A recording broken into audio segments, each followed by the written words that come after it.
연준이 오늘 기준금리 0.25%포인트 인상을 발표했습니다. 내년 초 뉴욕시와 롱아일랜드 전기 및 가스 요금이 최대 17% 인상됩니다. 뉴욕시 렌트 안정화 아파트의 임대료가 2년에 7% 인상으로 결정됐습니다. 뉴욕에서 제2의 중국 비밀경찰서가 존재한다는 주장이 제기됐습니다. 아름다운 제품에서부터 아름다운 사회를 만들기까지 키스는 뉴욕에서 시작하여 현재는 전 세계 12,000명의 직원들과 함께 끊임없이 도전하는 기업입니다. 사람을 생각하고 존중하는 기업. 키스는 한인들이 사회의 주인공이 될 수 있도록 든든한 버팀목이 되겠습니다. 글로벌 뷰티 기업 키스. 시청자 여러분 안녕하십니까? 5월 3일 수요일 TKC 뉴스데스크 첫 소식입니다.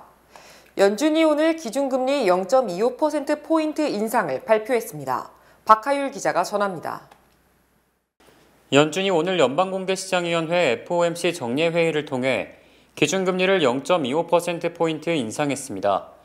연준은 지난해 3월 기준금리를 0.25%에서 0.5%로 올린 이후 이번까지 10차례 연속 금리 인상을 단행한 것으로 시장에서는 연준이 이번을 마지막으로 금리 인상을 멈추고 인플레이션 추이를 지켜볼 것이라는 관측에 힘이 실려 있습니다.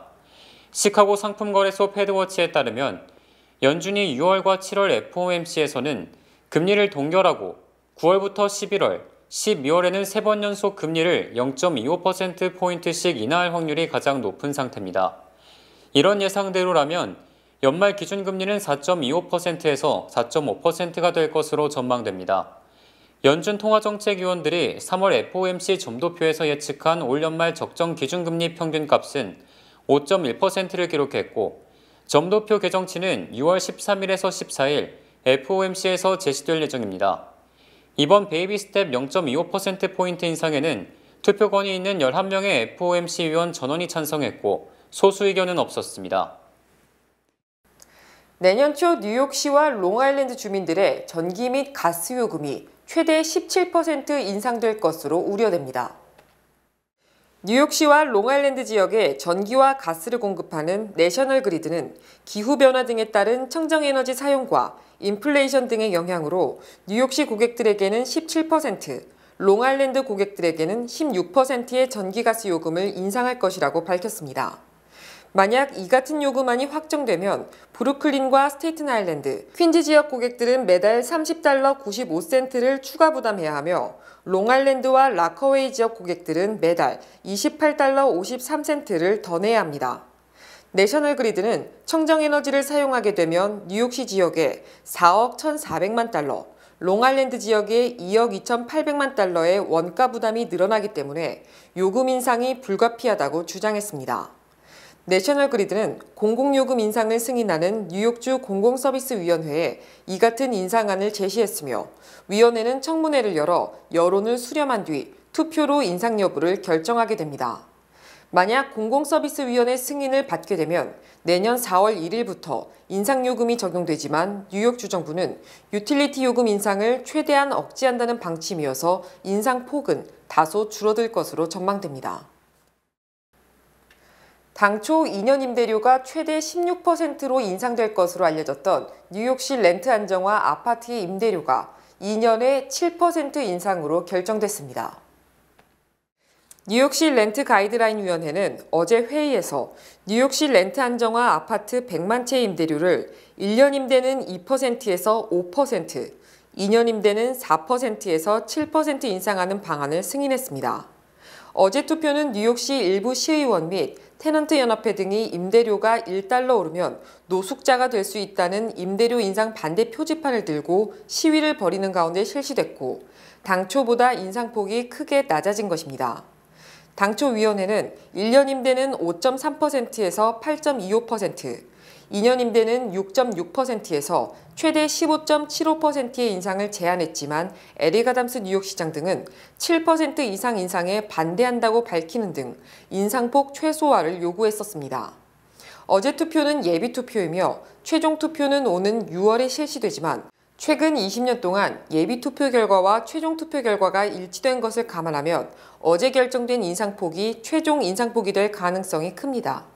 한편 렌트가이드라인위원회는 지난해 1년 임대의 3.25%, 2년 임대의 5% 인상을 승인, 10년 만에 가장 큰 폭을 올렸으며 올해는 더 큰 폭의 인상이 확실시됩니다. 연방사법당국이 지난달 맨해튼 차이나타운에서 중국 비밀경찰서를 적발한 데 이어 뉴욕의 제2의 비밀경찰서 등 미국 내 최소 6개 이상의 비밀경찰서가 더 존재한다는 주장이 제기됐습니다. 인권단체 세이프가드 디펜더스는 맨해튼 차이나타운 외에 뉴욕의 제2의 비밀경찰서와 로스앤젤레스, 샌프란시스코, 휴스턴, 미네소타, 네브라스카 등 비밀경찰서가 설립돼 있다고 주장했습니다. 세이프가드 디펜더스는 지난해 중국 정부가 전 세계 50여 개국의 비밀경찰서를 운영한다는 사실을 처음 폭로한 단체입니다. 이 단체는 중국 반체제 인사를 감시하는 것으로 알려진 비밀경찰서가 비영리 단체와 지역사회단체 등의 간판을 내걸고 뒤에 숨어있는 경우가 많다고 지적했습니다.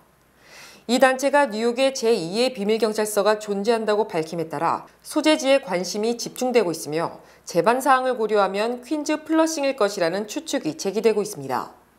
한편 연방법무부는 중국 정부가 뉴욕 한복판에 비밀경찰서를 운영한 것은 미국의 주권을 노골적으로 침해한 행위이며 절대로 이 같은 행위를 용납하지 않을 것이라고 비판했습니다.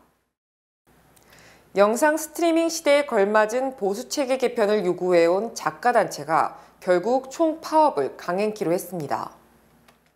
작가조합 WGA는 지난 1일 월트 디즈니, 넷플릭스 등 헐리우드 대형 스튜디오들과 진행해온 임금 인상 단체 교섭이 아무런 소득 없이 최종 결렬됐다고 밝혔습니다. 이에 따라 WGA 소속 조합원 1만 1,500명은 이르면 기존 협약이 종료되는 2일 낮 12시 1분부터 전면 파업에 돌입했습니다. WGA 차원의 총파업은 2007년 말 이후 약 16년 만입니다. 이 단체는 웹사이트를 통해 발표한 성명에서 제작사들은 노동시장 내부의 임시계약직 위주의 인력 운용을 의미하는 긱 이코노미를 만들었고 이번 협상에서 한 발짝도 물러나지 않으며 작가 업무를 평가절하하지 않겠다던 약속을 배신했다고 주장했습니다. 하지만 대형 제작사들을 대표하는 영화 TV 제작자 연맹 AMPTP는 WGA와 합의를 모색하는 과정에서 충분한 인상을 제안했다며 이에 대한 반박을 내놨습니다. WGA는 온라인 동영상 서비스 위주로 시장이 재편되며 드라마, 시트콤 등 시즌당 편수가 평균 20여 편에서 10편 남짓으로 줄어든 데다 작품 재판매 수익을 지급하는 재상영 분배금 역시 감소했지만 업무량은 오히려 늘어나며 작가들의 어려움이 커졌다는 입장입니다. 이에 따라 올 가을 시즌 방영되는 TV 프로그램들의 제작을 위한 대본 집필이 통상 5, 6월쯤 시작된다는 점에서 파업이 장기화할 경우 올 가을 새로운 작품 공개가 지연될 가능성도 배제할 수 없습니다. 뉴욕주 예산안이 어제 확정된 가운데 MTA가 주정부 예산 지원을 통해 올 여름 서비스 확충에 나설 것이라고 밝혔습니다. 뉴욕주의 2,290억 달러 예산 계획이 어제 확정된 가운데 MTA는 올 여름부터 서비스를 더 확대해 나갈 것이라고 밝혔습니다. 특히 주말의 평균 배차 간격이 8분에서 10분인 노선들을 대상으로 더 많은 열차를 배치해 이용자들의 편의를 개선하겠다는 입장입니다. 또한 대중교통 요금 인상에 대해서는 요금을 동결하지는 않지만 인상폭이 앞서 제기된 것에 비해 더 낮을 것으로 전망한다고 설명했습니다. MTA는 정확하게 결정된 부분은 아니지만 기본 1회 요금을 약 4% 인상하는 것을 고려 중이라고 밝혔습니다. 이외에도 MTA는 5개의 무료 버스 프로그램도 시작할 계획입니다. 한편 지난달 MTA가 중단한 실시간 트윗 알람 서비스에 대해서는 트위터가 다시 요금을 부과하지 않기로 함에 따라 실시간 트윗 알림 서비스 재개를 고민하고 있지만 트위터에 대한 신뢰가 떨어져 이를 신중히 검토할 것이라고 말했습니다. 메트로폴리탄 교통공사가 2023년 상반기 경력직 기술자를 공개 모집합니다. 박하율 기자가 전합니다. MTA가 2023년 상반기 경력직 기술자로 카 인스펙터와 냉난방 기술자, 엘리베이터 및 에스컬레이터 기술자, 전자장비관리 기술자 등을 공개 모집하고 나선 가운데 현재 MTA에서 근무 중인 서정윤 전자장비관리 기술자가 본사와의 전화 인터뷰를 통해 지원 준비 과정 전반에 대해 소개하고 한인들의 적극적인 관심을 부탁했습니다. 네, 저희 MTA에서 현재 약 5만 명 이상의 전자기기 관련된 점검, 수리, 교체 등의 업무를 대신하고 있습니다. 코로나 사태로 인해서 은퇴하신 분들이 많이 계셔가지고 결혼이 생겨서 그것을 채우기 위해서 공개 채용을 하고 있는 것이 현재의 상황입니다. 일단 영어가 잘 되지 않으신 분들은 나중에 마지막 면접에서 잉글리시 스크린 과정에 통해서 걸러내기 때문에 어느 정도 사람의 말을 알아들을 수 있는 그런 영어가 필요한 사람이어야 될 것 같습니다. MTA는 특히 전자장비 관리 기술자 직군에서도 경보장치와 CCTV, 통신장비 관리 업무를 담당하는 인재를 찾고 있다고 설명했습니다. 의료보험, 그리고 교육 관련된 프로그램, 또 유급휴가, 퇴직 혜택, 그리고 교통 패스 등을 이용할 수 있습니다. 또 본인뿐만 아니라 배우자와 자녀에게까지 적용되는 치과 그리고 안과 등의 보험이 제공되고요. 한 5년 인사 근무할 때부터 적용되는 여러 은퇴연금들이 있어서 노후 관련돼서는 상당히 좋은 베네핏을 제공하고 있다고 볼 수 있습니다.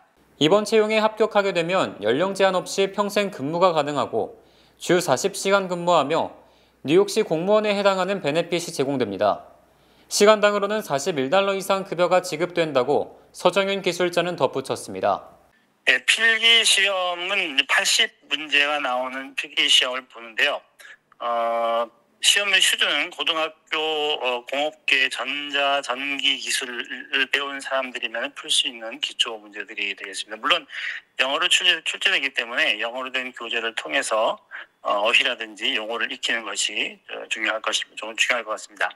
서류 마감은 5월 15일까지고요. 근데 실제로 필기 시험은 7월 22일 그리고 23일에 있기 때문에 서류 마감 이후에 한 2달 정도의 시간이 있으니까는 일단 서류를 먼저 제출하셔서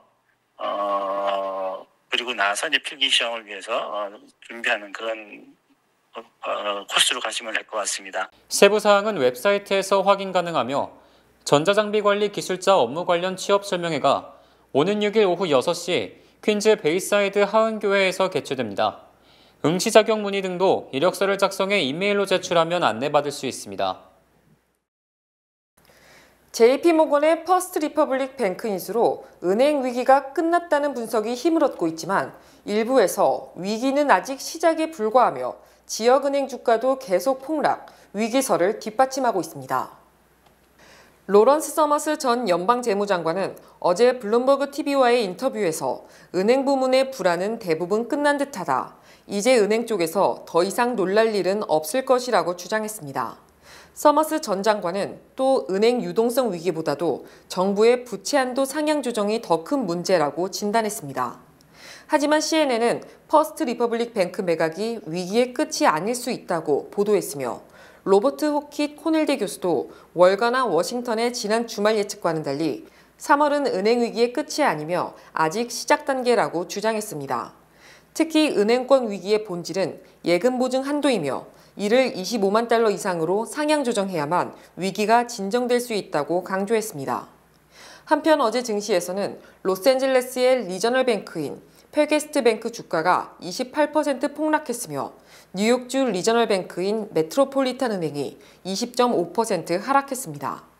이는 증시 투자자들이 지역은행들의 예금 상환 능력 등을 불신하고 있음을 보여주는 것으로 풀이됩니다. 당초 예상보다 빠른 오는 6월 1일께 미국이 부채 한도를 초과할 것으로 우려되는 가운데 연방의회가 이를 상향 조정하지 않는다면 대통령 행정명령으로 이를 처리할 가능성이 제기되고 있습니다. 뉴욕타임스는 백악관과 재무부 등 바이든 행정부의 경제법률 참모들이 최근 수정헌법 14조를 적극적으로 해석, 연방정부 채무 불이행 사태를 해결할 수 있는지를 검토하고 있다고 어제 보도했습니다. 현행 헌법상 미국 정부는 국채를 발행, 현금을 조달할 때마다 의회의 승인을 받도록 돼 있으나 수정헌법 14조는 연방정부의 모든 채무는 준수돼야 한다, 즉 모든 채무를 제때 갚아야 한다고 규정돼 있습니다. 따라서 연방정부는 채무를 제때 갚지 않으면 헌법 위반이 되므로 대통령은 헌법 준수 의무가 있는 만큼 행정명령으로 채무 변제를 지시할 수 있다는 주장이 나오고 있습니다. 민주당은 지난 2011년 부채 한도 상향 조정이 난항을 겪을 때도 이 같은 방안을 검토했지만 소송 사태를 불러올 수 있고 공화당이 막판에 상향 조정에 동의, 행정명령을 발동하지 않았습니다. 하지만 어차피 부채 한도가 상향 조정되지 않으면 디폴트가 되고 소송 사태가 불가피하므로 일부 참모들은 차라리 소송을 당하더라도 채무 불이행을 피하는 편이 낫다는 주장이 힘을 얻고 있는 것으로 알려졌습니다. 인플레이션으로 돈의 가치가 크게 하락, 예전에 10만 달러 상당의 구매력을 가지기 위해서는 뉴욕에서는 30만 달러 이상을 벌어야 하는 것으로 조사됐습니다. 재정정보 업체 스마크에셋이 전국 76개 도시를 대상으로 새로운 10만 달러의 가치를 조사한 결과 물가 상승과 세금 인상 등을 고려하면 뉴욕과 샌프란시스코, 호놀룰루 등 3개 도시는 과거처럼 10만 달러의 구매력을 유지하기 위해서는 최소 30만 달러를 벌어야 하는 것으로 나타났습니다. 이들 지역에서는 연소득 30만 달러 이상이며 세금으로 약 40.5%를 납부하며 생활비도 전국 평균보다 1.8배 이상 비싸기 때문에 과거 10만 달러의 구매력을 유지하려면 30만 달러 이상의 소득이 있어야 한다는 것입니다. 특히 이들 3개 도시 중에서도 호놀룰루의 물가가 가장 높아 최소 31만 2,400달러를 벌어야 실제로 10만 달러의 가치를 향유할 수 있는 것으로 조사됐습니다. 뉴욕은 연방 및 주정부, 각 도시의 세금 41%, 전국 평균보다 1.84배 비싼 생활비 등을 고려하면 31만 2천 달러를 벌어야 10만 달러가 됩니다. 또 로스앤젤레스와 롱비치는 24만 5,300달러를 벌어야 하며 샌디에고도 23만 5,600달러를 벌어야 예전의 10만 달러 가치를 손에 쥐게 됩니다. 반면 텍사스주 엘파소는 11만 9,300달러를 벌면 10만 달러 구매력을 가지는 등 휴스턴, 샌안토니오, 포스워스 달라스, 알링턴 등 텍사스주 5개 도시가 생활비가 저렴해 적은 돈을 벌어도 큰 가치를 가지는 것으로 나타났습니다.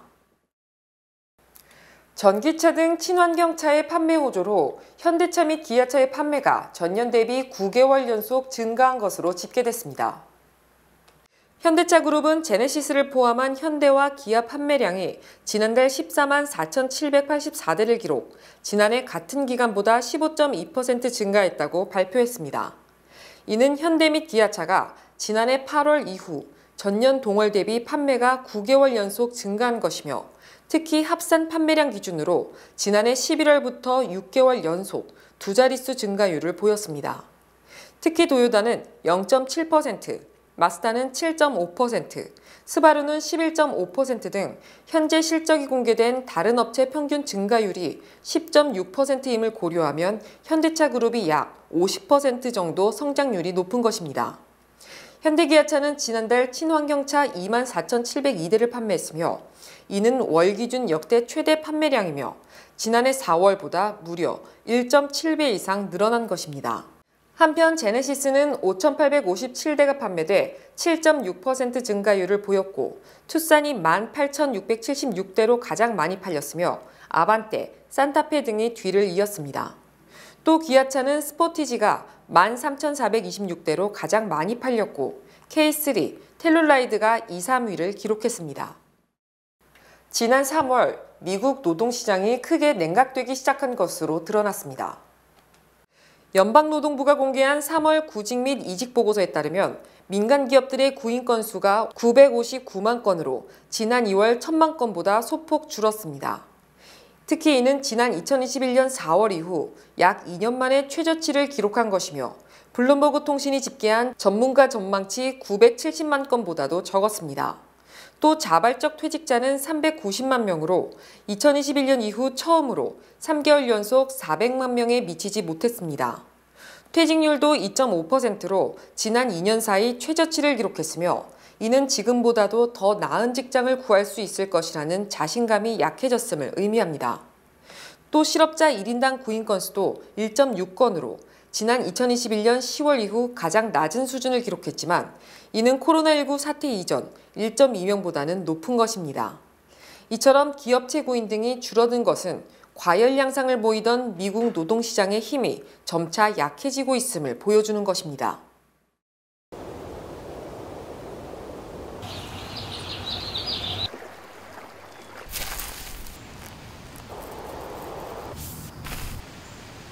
골프도 비즈니스도 당신이 성공의 코스 위에서 플레이할 수 있도록 뱅크 오브 호프는 여러분의 비즈니스와 함께하듯 LPGA와 함께합니다. Title sponsor of LPGA Match Play, Bank of Hope. 주요 단신 전해드립니다. 원달러 환율이 지난달 27일부터 3거래일 연속 1,340원을 돌파한 데 이어 어제는 7.5원이 하락, 1,334.5원을 기록했지만 한미 간 예금 금리 차가 더 벌어짐에 따라 다시 상승세로 전환될 것으로 전망됩니다. 대선 출마를 포기한 한국 사위 레리 호건 전 메릴랜드 주지사가 현직 상원의원의 불출마 선언으로 공석이 된 상원의원 선거에도 출마하지 않을 것이라고 밝혔습니다. 연방정부가 오는 11일부터 미국 입국자에 대한 코로나19 백신 접종 의무화 규정을 전면 해제한다고 발표했습니다. 주한 미국 대사를 역임한 뒤 대북 특별대표를 맡고 있는 성김 주 인도네시아 미국 대사가 오는 10월께 퇴직할 것으로 알려졌습니다. 어젯밤 10시 반쯤 맨해튼 타임스퀘어의 한 호텔에서 27세 여성이 추락, 목숨을 잃었으며 사망 전 객실에서 한 남성과 말다툼을 벌인 것으로 확인돼 경찰이 이 남성의 신변을 확보, 사망 원인을 수사하고 있습니다. 노드스트롬이 샌프란시스코 2개 매장에 좀도둑을 비롯해 약탈 행위가 계속됨에 따라 이들 매장을 전격 폐쇄하기로 했습니다. 미국 브로드웨이 무대에서 조기 종영됐던 뮤지컬 K-팝이 뮤지컬계의 아카데미상으로 불리는 토니상 세계 부문 후보에 올랐습니다. CNN이 소식통을 인용해 대형 투자은행 모건 스탠리가 어려운 시장 환경으로 인해 이번 분기 전 세계적으로 3,000명을 추가로 감원할 준비를 하고 있다고 밝혔습니다. 날씨 전해드립니다. 목요일인 내일은 아침부터 흐린 가운데 오후 한때 소나기 소식이 있습니다. 내일 낮 최고 기온은 56도, 밤 최저 기온은 47도입니다. 내일 아침 해 뜨는 시간은 오전 5시 59분, 해 지는 시간은 오후 7시 47분입니다.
재미부동산협회가 부동산에 대한 모든 정보를 한자리에 모은 제14회 부동산 박람회를 5월 17일 수요일 베이사이드 뉴욕 한인봉사센터에서 개최합니다. 부동산 지식, 미래를 보는 힘이다를 주제로 열리는 박람회에서는 소액이나 은퇴자금으로 하는 부동산 투자, 투자용 부동산 구매 요령, 55세 이상 시니어 하우징 등 다양한 주제의 무료 세미나가 진행됩니다. 박람회 참여자들에겐 $2,500 상당의 에어프레미아 한국 왕복 항공권 등 푸짐한 경품도 마련돼 있습니다. 박람회는 5월 17일 오전 10시부터 오후 5시까지 열립니다. 많은 참여 부탁드립니다.